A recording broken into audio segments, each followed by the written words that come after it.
Olá, estamos de volta com Ciência e Existência e nesse segundo bloco vamos saber um pouco mais sobre o soro rico em anticorpos que está sendo produzido aqui no Rio com a ajuda de cavalos.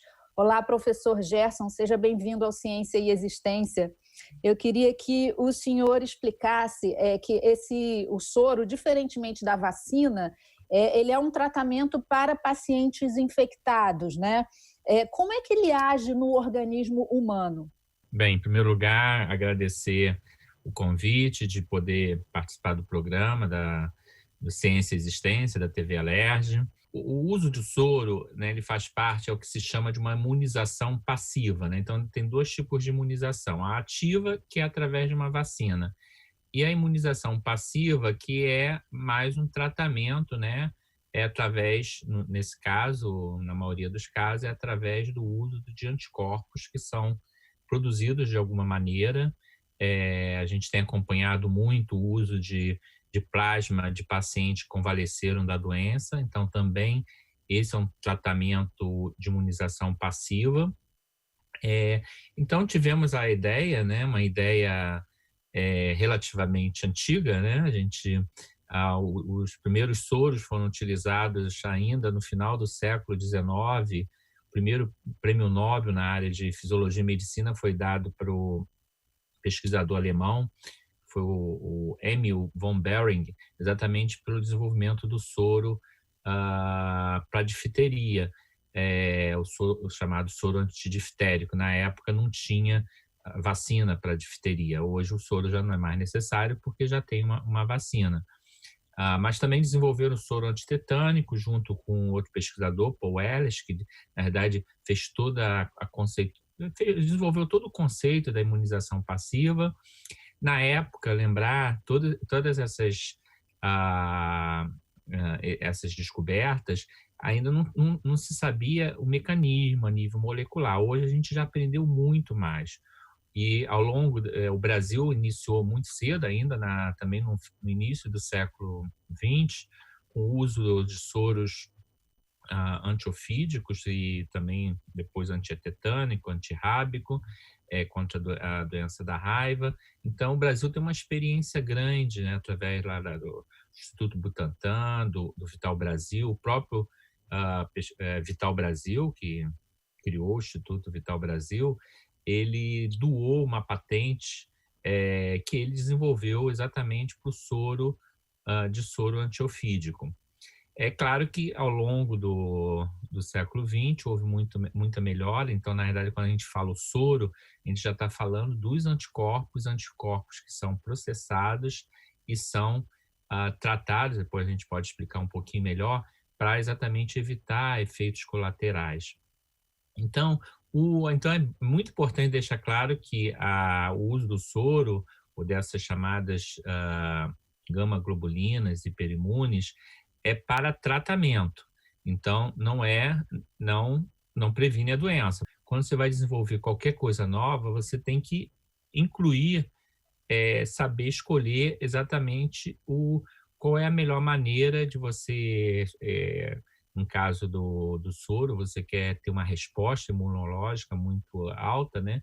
E aí também foi o diferencial do nosso trabalho, produzido lá na UFRJ, com participação de vários institutos, incluindo a COP, a professora Leda Castilho, que produz a proteína, aquela proteína da espícula, né? Exatamente a proteína mais importante para o vírus, que é a que dá essa característica de coroa para o vírus, é a proteína responsável pela entrada do vírus na célula, e nós utilizamos a proteína inteira, exatamente como ela está no vírus. Então, o animal, quando foi inoculado, ele era como se ele estivesse em contato com o vírus, só que a proteína não causa infecção.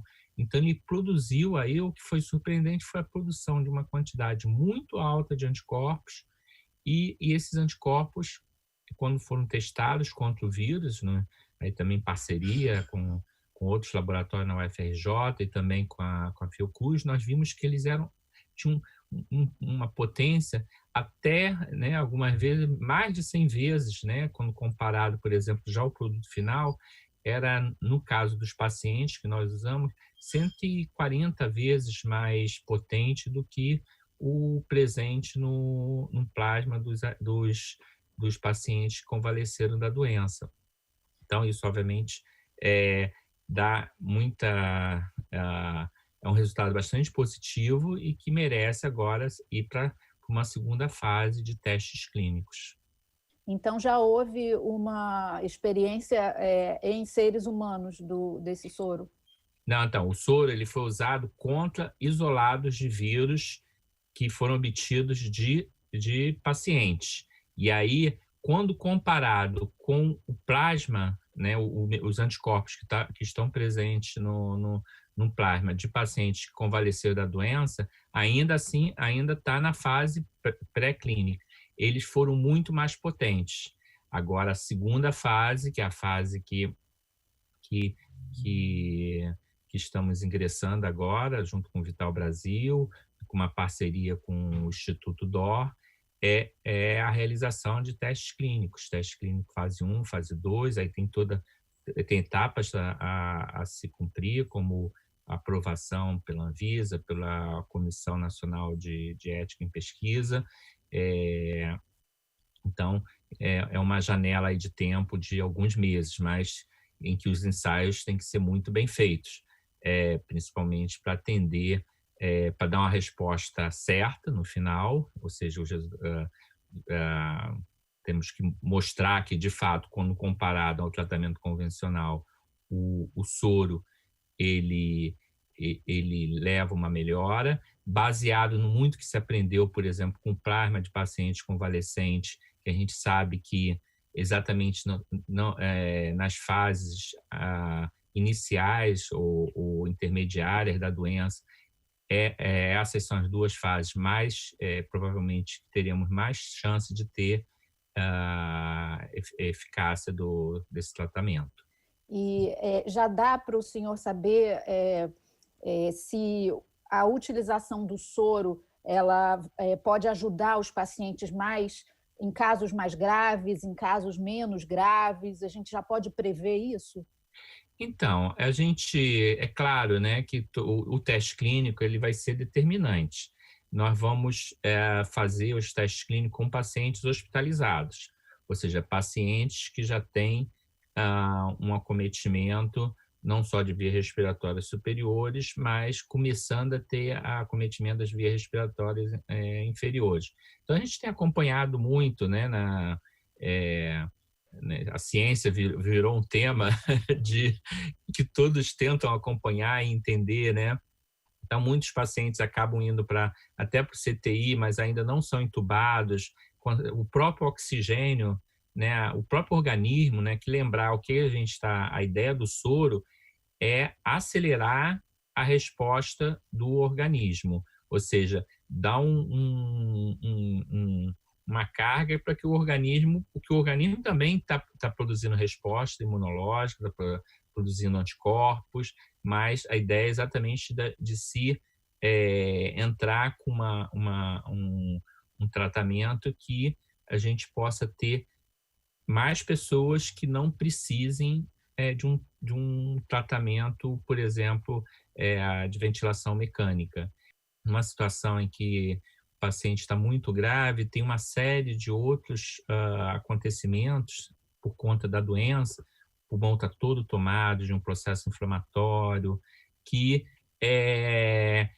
talvez o soro acabe não tendo um efeito tão eficiente quanto se for usado em etapas anteriores. De novo,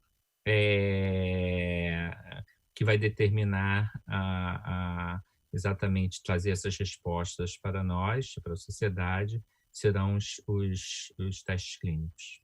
Eu queria que o senhor falasse um pouquinho mais sobre o papel dos cavalos, né? Os cavalos já foram utilizados em outros soros, né? Como é que funciona isso aí com os animais? Na verdade, quando a gente vê a eficiência em que o soro produzido aí, né, dando aqui o nosso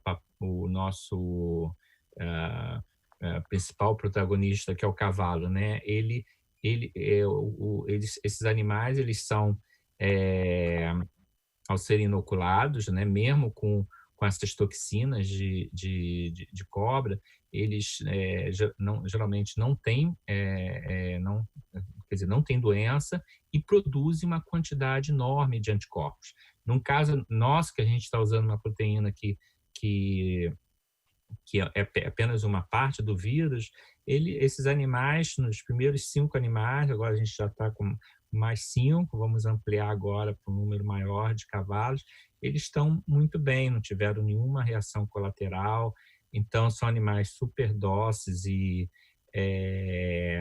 como são animais de grande porte, produzem uma quantidade grande de soro, né, que leva à produção desses chamados anticorpos. Essa pesquisa envolve 5 instituições, né, um esforço coletivo aí. Eu queria que o senhor falasse sobre essas instituições e qual é o cronograma daqui para frente. Então, na realidade, a pesquisa inicial ela também envolve a gente, um grupo grande de pesquisadores que, além do estudo do soro, também está fazendo estudos com vacinas, até com desenvolvimento de outras terapias baseadas em pequenas moléculas e medicamentos que já estão usando, né?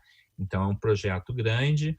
E aí tem a participação muito importante, obviamente, da UFRJ, do Instituto Vital Brasil, no caso, né, ele é a empresa pública que vai inicialmente, que está produzindo o soro com essas qualidades, né, que possa ser usado em humanos, né, utilizando boas práticas de laboratório, boas práticas de fabricação. A gente tem essa planta já existe.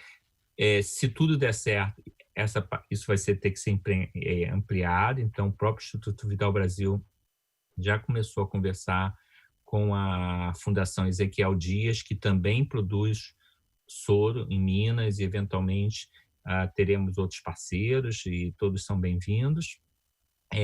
No caso a Fiocruz foi extremamente importante, porque para estudar exatamente o efeito dessas gama-globulinas no vírus, esses estudos são feitos em condições de biossegurança nível 3, ou seja, temos poucos laboratórios no Brasil com essas condições. Então, temos um na UFRJ, temos na Fiocruz, utilizamos tanto na UFRJ como na Fiocruz. Então, notar aí agora, a gente já tinha, né, para uma outra parte da pesquisa, a participação do IDO, mas o IDO agora vai entrar participando dos testes clínicos. Então, a pesquisa contemporânea, né, no mundo atual, ela, para ser uma pesquisa de resultado rápido, tem que envolver muitas instituições. Isso foi exatamente um resultado, no caso do Rio de Janeiro, mas a gente pode estender para o Brasil. Houve um amadurecimento muito grande, né, das instituições, dos grupos de pesquisa, e claro, né, depende de apoio, né, fomento. Essa pesquisa só pôde ser feita porque os laboratórios têm apoio de agências de fomento, e claro que no Rio de Janeiro o destaque é para a Fundação Carlos Chagas Filho de Amparo à Pesquisa do Estado de Rio de Janeiro, que fomenta esses laboratórios, né, vários laboratórios. Tem a participação de 2 institutos nacionais de ciência e tecnologia, que tem recursos tanto da FAPERJ como do CNPq e da CAPES. Então, quer dizer, a gente, de um lado, né, obviamente, a gente não podia ter um projeto que a gente pensou 2 anos atrás para desenvolver soro para coronavírus, né? Infelizmente, ele né, interrompeu qualquer planejamento, tanto a nível das pesquisas nos laboratórios, a nível das agências de pesquisa. Então, os pesquisadores brasileiros estão dando, acho que, um grande exemplo de fazer pesquisa, juntando competências diferentes, com instituições, abrindo os laboratórios. Então, acho que, e aqui no estado do Rio de Janeiro, isso é muito patente. E é um ponto interessante. Talvez a gente tenha dito que vai ter que a gente está no novo normal, também vai ter um novo normal para a ciência, como se fazer ciência, como dar uma resposta. Claro, a ciência tem que ser de boa qualidade, não adianta também a gente desenvolver uma vacina que depois se mostra não eficaz, ou fazer um soro que depois não funciona. Então, tem que ter sempre esse equilíbrio entre a urgência que a pandemia nos coloca e essa, né, a qualidade do resultado, para que ele possa ser, né, utilizado e possa ser transferido para beneficiar a sociedade, principalmente agora, né, a gente pensando aqui no Brasil, 115 mil óbitos, é um número inimaginável, né? Então, isso eu sinto muito, então, só nesse trabalho que tornamos público, tem 23 autores, né? Desde pesquisadores mais sêniores até pesquisadores, alunos de pós-graduação, que estão trabalhando 18 horas, 20 horas 18 horas por dia até, né? Enfim, lembrar, uma bolsa de pós-graduação é acho que é R$2.200, né? Então, a gente vê que realmente há uma devoção muito grande à ciência, desde o aluno até os pesquisadores mais sêniores. E a gente tem uma data aí, um cronograma, professor, que a gente já possa falar nesse soro aí sendo usado nos pacientes? Os estudos de tratamento, eles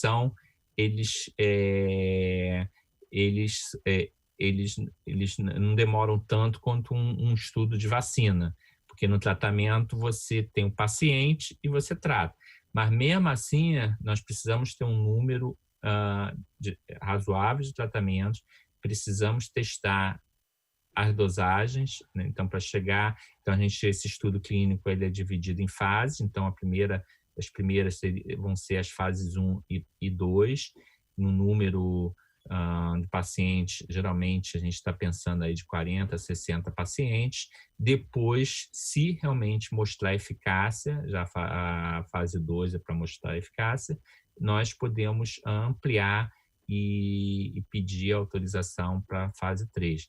Então, nós estamos falando aí de uma janela de 2 a 4 meses.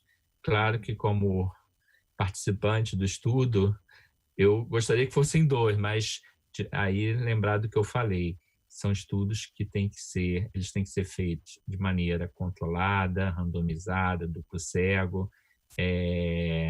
Infelizmente, a doença continua, a gente tem um platô aí que não nos deixa no Brasil, mas mesmo aqui no estado do Rio de Janeiro, a gente chegou a ter queda, voltou a aumentar, então deve ficar ainda por um tempo estável, infelizmente, e a gente espera poder intervir inicialmente nos testes clínicos e depois, se tudo der certo, através do uso do soro já licenciado.